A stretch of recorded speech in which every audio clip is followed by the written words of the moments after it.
What's up everybody? Many of you were requesting a home studio tour, behind the scenes sort of video, so that's what we're doing today. Okay, so I'm set up here for a new series that I'm shooting that I created with my patrons called Rank That Recto, where we look at the different rectifier emulation in different hardware units and software and all that sort of stuff. It's pretty much a standard thing to have a rectifier in any sort of amp modeler or sort of like amp software suite or something like that. So that's why we created this series, and the first one is looking at an actual dual rectifier.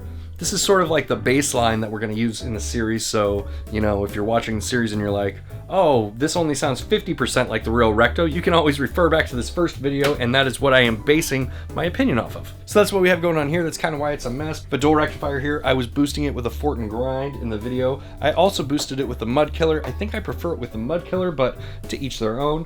I have my Mesa 4x12 cabinet here. I use that quite a bit, and it is by far my favorite cabinet. Over here, I had a review recently on the Zoom G6. I'm still prepping for a full formal review of that. It's getting a little bit harder now that I have to go down to one video a week, and I don't have as much time for it, but that will be coming soon, and maybe that'll even be on Rank That Recto. Let me know if you guys want to see that. I think this is probably a really good contender for that series. Okay, what else do we have going on here? This is my full rig. If you haven't seen it before, I use a wireless that goes into the Axe-Fx. This is a patch bay for all of the different routing that goes out of the Axe-Fx. And then I have an ISP Stealth down here. This is for powering the bass cabinet. I have the LP16 over here that is playing all of our backing tracks, and then I use a Seymour Duncan Power Stage 700 to power each one of the guitar cabinets. And honestly, it's a killer setup. It's super loud, more than capable of keeping up with a live band. So maybe you've caught some of this stuff in the background of my videos, but this is a prototype guitar that I'm working on with my buddy Royce from Deviant Guitars. We'll have more on that here soon. It's very close to being completed. I'm also a big fan of horror movies, and specifically horror movie figurines, or action figures or toys if you want to be degrading. And anyways, I collect these horror movie toys. These are just some of them right here, and you can see these things. You can see these things open up, and I actually keep some of them in the packaging. Honestly, it's not like a value thing or anything like that. It just makes them easier to keep track of. A leather face one over here.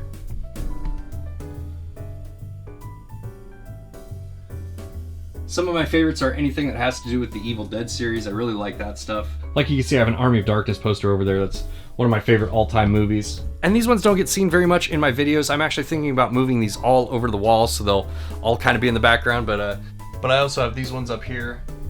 I'm just a nerd. I like collecting that shit. And then here's a bunch of the ones that I took out of the packaging. If you can see those.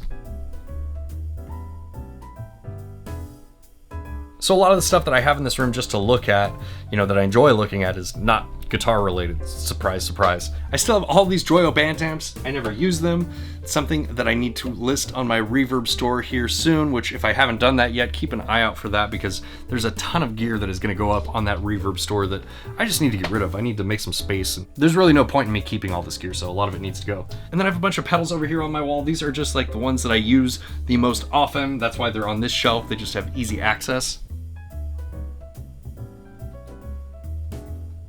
And then of course my real tube amps. I don't have a huge collection of tube amps, but I have two cranks. I really like the cranks. I have the Crankenstein Plus and the Rev 1 Plus. And then I also have an old school block letter 5150. More pedals on this shelf. These are the ones that I don't use as often. Bunch of camera junk, microphones, cords, pedals that I haven't even unboxed yet, cables, adapters, BS. Just a bunch of junk down in the bottom of that thing that needs to go away. Let's talk about guitars here. These are the ones that I have on my rack. There's a few that I've been thinking about swapping out, but these are the ones I'm using right now. So I have my Jackson Kelly, my LTD EC256, my LTD Viper 256. The 256 is based off like the vintage guitars. That's why I really like that series. My Soul RV, my Fender Telecaster, my Ibanez RG7321. This is the one that I updated with the Fishman Fluence modern pickups. That guitar sounds really good. My Agile that I use whenever I need to get into extremely low drop tunings. My Ibanez S series, and back here we have a Squire Jaguar. And then down here on the floor, mostly because there's just no rack space for it, there is my LTD MH300. I've had this guitar for a long time. It was like one of the first metal guitars that I ever got. And then over here, my Jackson Soloist. I just got done using that guitar for video. That's why it's over there.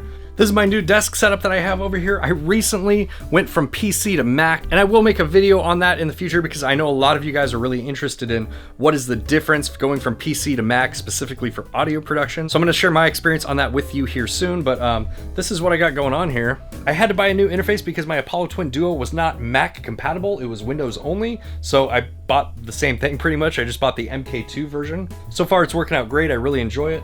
And then I have my iMac over here. This is handling all of my audio production and video editing. So if you're curious about it, it's more than capable. And like I said, I will go into that in more detail at a future point in a future video here. Still using the Cali Lp6 monitors. These are really great monitors for hearing definition in audio. They're not very enjoyable to listen to music through because they can sound kind of harsh, but you can hear really fine details in your stuff that you might miss on a normal set of monitors. That's why I like them. Still have my PC over here just in case. Haven't had to use it yet, but I just like having it as a backup. Oh, there's one thing that I missed over here. These are some budget amplifiers that I bought for a review/shootout. I get questions about, budget amplifiers that work, that keep up with the band all the time. And while the band amps are pretty good and they're a really great value, when you try and play with a full band at full volume, they can be kind of underwhelming. So I was looking for things that were still really inexpensive, but maybe more capable. And what I landed on was the Katana MK2 head, the Line 6 Spider 5 head, and then down here we have a use option, which is the PV Viper. This is the original OG one. So I've done some preliminary playthroughs on those things, but I haven't done any formal reviews yet or shot them out. That will come in the future. Not sure exactly when, but at some point here.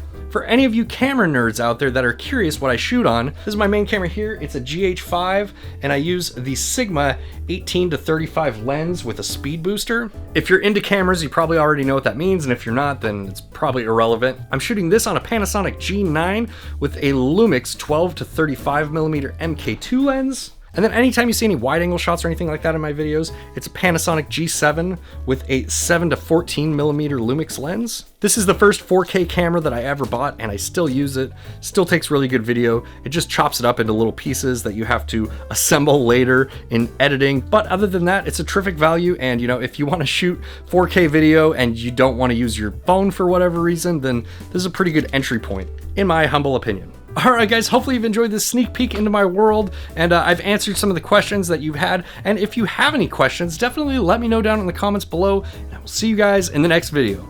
Bye guys.